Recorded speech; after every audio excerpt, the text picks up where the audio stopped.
memandang remeh tentang hukum sewenang-wenangnya mengambil daging korban orang pun pembelasan. Ini kita bab ni kita dah sebut banyak kali semasa musim korban dahulu. Setengah orang bukan dia tak tahu benda tu memang tak boleh, tapi oleh kerana dia biasa ambil, dia nak justify untuk diri dia. Dia nak bagi orang kata dia betul walaupun dia tahu salah, ambil harta benda orang. Bukan saja daging korban lah, apa saja. Kita ni kalau boleh wajib lah kita ni buat yang Tuhan kata, ya ayuhan nas kulu mimma fil ardi halalan tayyiba. Wahai manusia, makan di atas muka bumi ni yang halal lagi yang baik. Sebab tu kadang-kadang Nabi terima belaka. Saya dah sebut, apa-apa pun kita mungkin tak sampai kepada nak cek lebih daripada apa yang antara transaksi pertama kepada antara kita dan sumber harta yang datang pada kita. Kita pun tak disuruh semok lebih daripada itu. Yang dikatakan halal ni apabila zahirnya halal Nabi makan yang halal.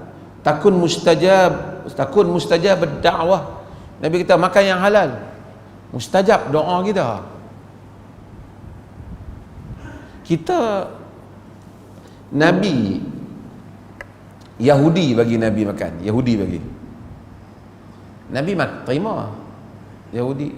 Yahudi di Khaybar yang racun Nabi tu, kambing tu, Nabi makan. Ada sahabat yang mati kena racun, wanita Yahudi itu. Ada raja-raja yang bagi hadiah kepada Nabi, termasuk Maryah Al-Qibtiyah. Nabi terima sebab status benda tu macam saya sebut, statusnya ialah pemberian.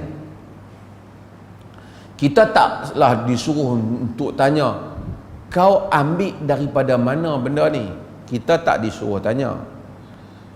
Kalau satu orang tu dia beri pada kita atas nama status yang sah, macam saya selalu sebutlah, isteri suami beri duit kepada dia, balik-balik suami dia bagi duit kat dia, nah duit belanja ikan hari ni RM100 ataupun RM50. Dia terima duit apa tu? Duit nafkah. Wajib ke atas suami untuk memberikan nafkah kepada isteri dan juga kepada anak-anak. Kalaulah suami tu pi ambil daripada sumber yang haram siapa? Suami ya. Taklah haram anak, pasal anak terima nafkah. Taklah seperti mana yang diandaikan bapa dia ambil duit haram, anak dia jadi semua jahat. Maha suci Tuhan daripada menghukum anak-anak yang tak bersalah di atas dosa bapa, mana sedangkan anak-anak tu memang memerlukan nafkah dan dia ambil atas status nafkah. Nabi SAW tidak boleh menerima sedekah. Nabi tak boleh terima sedekah, tapi baginda menerima hadiah. Ada bekas hamba Aisyah namanya Barirah. Orang bagi daging sedekah pada dia. Dia hadiah daging tu kepada Nabi, bagi pada Aisyah. Bagaimana Nabi tengok dalam rumah dia ada daging. Orang kata, ya Rasulullah, itu daripada Barirah, orang sedekah kat Barirah. Nabi tak ada makan sedekah. Nabi kata, huwa laha sadaqah walanan hadiah. Daging tu masa bagi kat Barirah tu memang sedekah, tapi Barirah bagi kat kita atas dasar hadiah. Maka Nabi makan.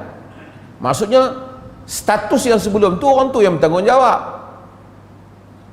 Kalau tidak, kita tak boleh buka kedai makan. Kita tak boleh buka kedai pun. Setiap orang nak beli barang kat kita, nah cik, nak beli gula 2 kati, nak beli tepung 2 kati, ataupun tepung 2 kilo, beras 5 kilo, raya nak bayar, nak tanya, duit nak bayar ni duit halal ke duit haram? Tak boleh buka kedai kita. Kalau cik pakai duit yang tak halal, cik pergi cari duit lain bayar kat saya tak mau. Tak boleh buka kedai. Duit tu mungkin sampai kepada dia dengan cara yang haram. Haram tu dia. Tapi duit tu sampai kepada kita dengan cara yang halal, kerana duit tu duit bayar, duit beras. Hal ni dulu saya nak faham supaya kita jangan jelas masalah ni. Termasuklah macam cerita daging korban ni, siapa yang ambil dengan cara yang haram, haram lah, pasal dia tak minta izin, haram. Cuma kalau orang bagi kepada satu orang tu daging korban, bagi satu orang miskin daging korban, ada 10 kati daging korban rumah dia, dia masak pergi sekolah, dia jual daging korban tu, tak apa. Sebab daging korban tu hak tuan tu je tak boleh jual, sampai kepada dia adalah hak dia.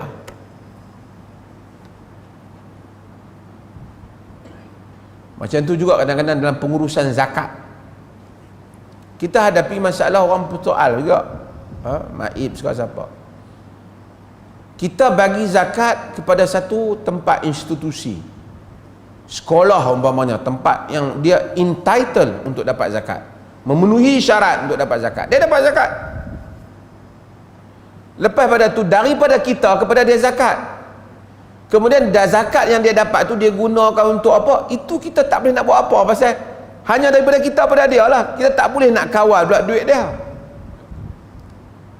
Melainkan kalau kita tengok dia tak layak, di DUN semalam ada yang YB cadangkan, yang mana minum ketum jangan bagi zakat. Saya hari itu kata yang bukan ketum, rokok, ketum apatah lagi kan. Kalau minum ketum ayak minum untuk nak sihat saja tu tak apalah. Ni bukan ketum tu, dia campur macam-macam.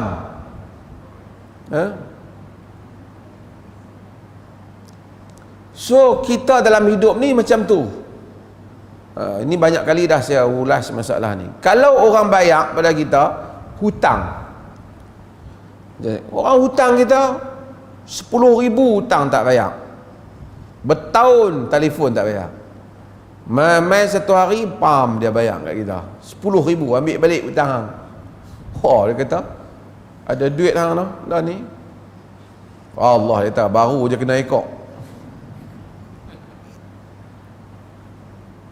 Boleh tak ambil duit tu? Duit ekor tu? Bukan duit ekor. Duit tu duit hutang. Duit ekor mana? Daripada syarikat ekor tu kepada dia. Itu duit ekor.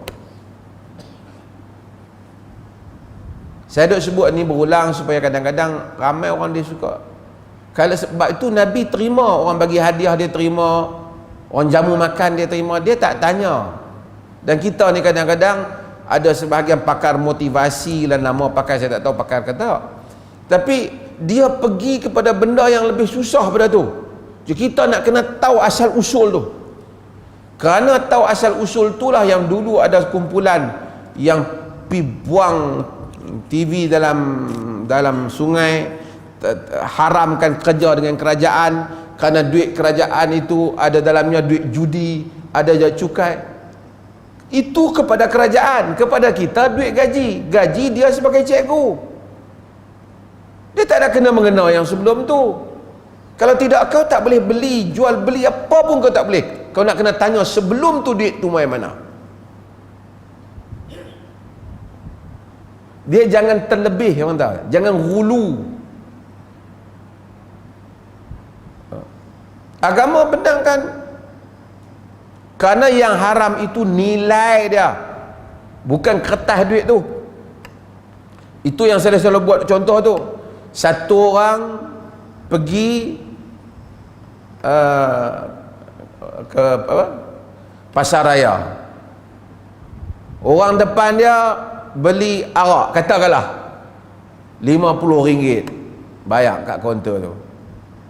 Mari dia beli makanan halal RM50, dia bayar RM100. Kawan tu ambil duit RM50 hak bayar arak tu, bagi balik ke dia. Dia kata, cik, saya tak mau yang ni duit arak, ambil hak duit sebelah tu, hak 50 tu. Betul ya? Duit arak ke duit baki duit dia? Terang-terang tadi bayar duit arak tu. Tak, tadi daripada dia tu kepada kaunter tu duit arak. Daripada duit yang sama mari kepada dia duit baki RM50 tadi. Jangan bagi keliru masalah ni. Kalau tidak, kita jadi terlajak. Saya bukan, tapi kita disuruh jaga ambil yang halal. Yang halal, status yang main kepada kita tu yang kita nak kena jelas. Dia main atas apa? Jangan kita kecoh orang, jangan kita tipu orang, jangan kita main atas orang keliru. Kalau main duit, nak bayar duit umrah pun, kalau keliru tipu, harta di Mekah tetap haram. Walaupun bubuh nama duit, kadang-kadang sebahagian orang yang buat umrahan bayar 7,000, 8,000 hanya 100 meter daripada masjid. Bayarlah makcik ni, pipi sana 500 meter. Makcik kata, macam mana ustaz janji makcik sakit kaki? Kita bila jadi tetamu Ar-Rahman ni, makcik dia Tuhan, dia uji. Tu dia punya pandai. Akal dia. Uji kena kat dia lah. Dia sapu duit kau tu. Ini adalah perbuatan yang haram, sekalipun atas nama pergi ibadat. Kerana menipu di dalam jual beli. Dan banyak dibuat oleh lebay-lebay juga. Duk pergi umrah tu, tipu orang. Kalau awak janji seperti itu, hendaklah seperti itu awak tunaikan. Kalau kata saya sebenarnya memang janji 100 tak dapat, harap ni janji hotel ni patut bagi kat saya hotel jauh, minta maaf macam bagi balik dengan kadar harga 500 meter berapa, misil lah seumpamanya. Tidak tipu. Dan ramai kita yang kena. Bila kita bila main sini jangan komplain.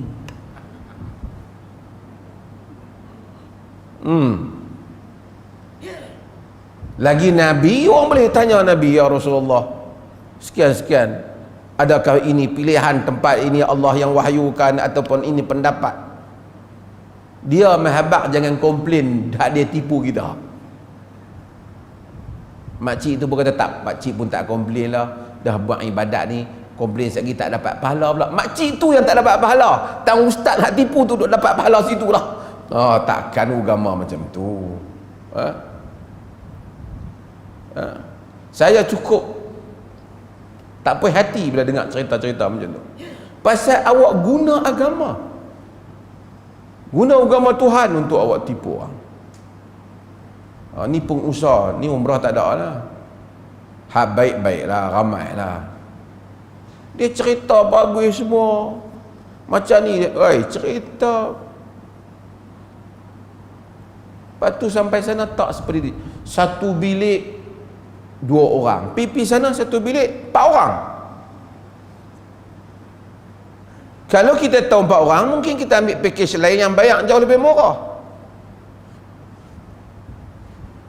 Lepas tu dia pun pandai sebenarnya 4 orang ni bukan apa, Allah nak uji kita, bagi kita ukhuwah ramai sikit. Dia punya mangkak tu.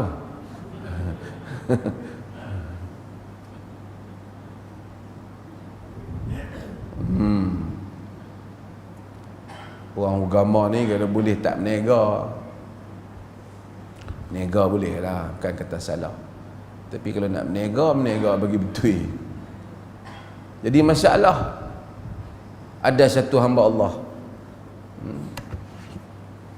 kita punya catering kita seorang cerita saya. Boleh ni lah. Semua ceramah tentang haram tak bayar hutang orang. Dia yang dengan catering tu beratus ribu dia tak bayar. Berpuluh ribu dia tak bayar berarti. Berpuluh ribu tak bayar. Jenuh catering tu duk cari dia. Tapi oleh kerana tugasan dia ceramah tentang bayar hutang, dia ceramah tentang bayar hutang. Tapi dia lah mau pergi bayar dulu. Bukanlah kata apa. Tak apalah. Kalau tak mampu, abang tu saya tak mampu lagi, bayar sikit-sikit ke apa.